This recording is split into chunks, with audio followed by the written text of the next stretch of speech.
RIP cyangwa se Rest in Peace mu magambo arambuye ni ijambo rimwe rigoye kuryumva ndetse no kuryiyumvisha. Ndabizi rigashengura imitima kandi ndabizi neza rikajanjagura imitima.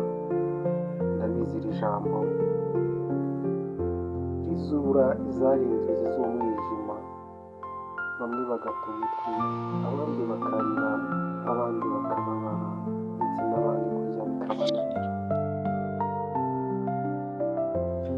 Ariko se niba ari iwacu wa twese, ariko se reka nanjye mubaze nawe umbaze, bigenda bite kugira ngo umuntu namara kwamamara aba iryo herezo ry'urugendo rwe ryo ku isi? Nitwa MC Pedri, ninjye mugiye kubana muri kino kiganiro mukurikira kuri YouTube channel yacu Baba TV5.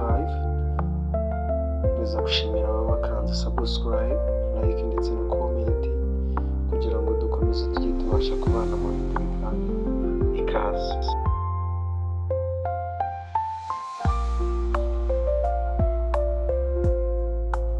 Gogo cyangwa se Gloriosa, ku bamumenye ni umwe wari umuririmbyi w'indirimbo zo guhimbaza ndetse no kuramya Imana.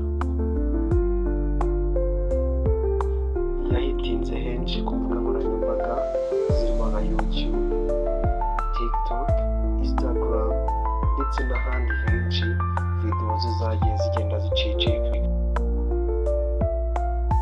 Nta gihe kinini cyari gishize uyu mukobwa amaze kumenyekana mu itangazamakuru ndetse no ku mbuga nkoranyambaga zigiye zitandukanye.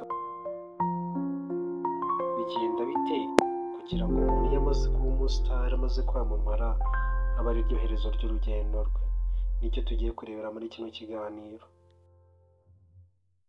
Gogo cyangwa se Gloriosa wamenyekanye ku gasiroga k'indirimbo k'agakorasi kavugaga gati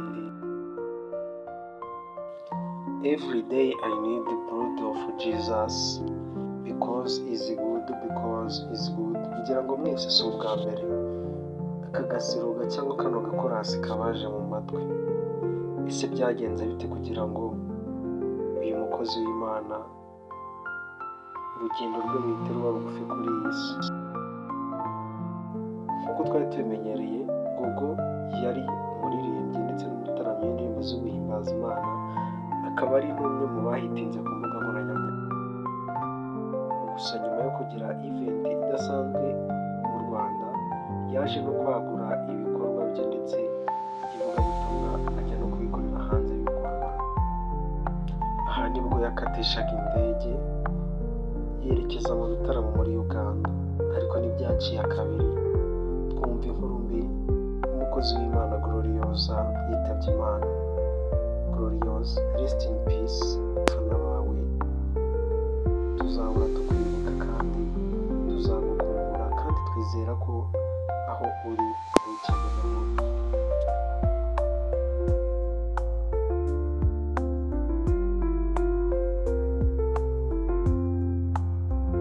Ndabizi uratunguwe nitugaruka kuri iyi foto reba mu maso yawe. Uyu nawe ni umwe mu bahitinze. Uyu mukecuru Nyiramajyambere wahitinze ku gasiroga cyangwa se ku mvugo yo gukorerwa ubuvugizi mu gihe yishyuzaga amafaranga y'ibikorwa yari yarakoze. Uyu nawe ntibyaciye kabiri yaramamaye, ariko mu gihe gito uyu nawe urugendo rwe ntirwatinze kuri iyi radiyo izigiye, ariko hari nashonje. Benshi bashenguwe n'urupfu rw'uyu muntu.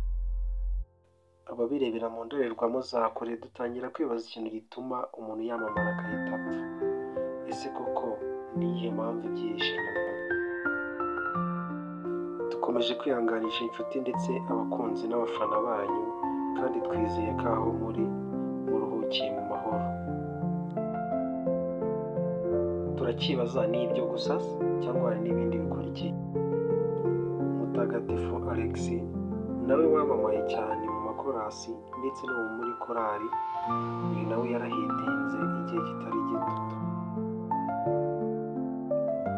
Gusa twizeye ko ukuboko kw'Imana ariko k'umurinzi ndetse n'imbaraga zayo, kandi mu gihe akomeje gukora umurimo witungurwa. Uyu nawe ahitinze mu gihe gito kandi kitarambiranye. Uyu nawe ugeze ku bitaro ku gasiro kakitwa ntago nabyemera, reka. Gusa twizeye ko nta kindi kintu kibi tuzongera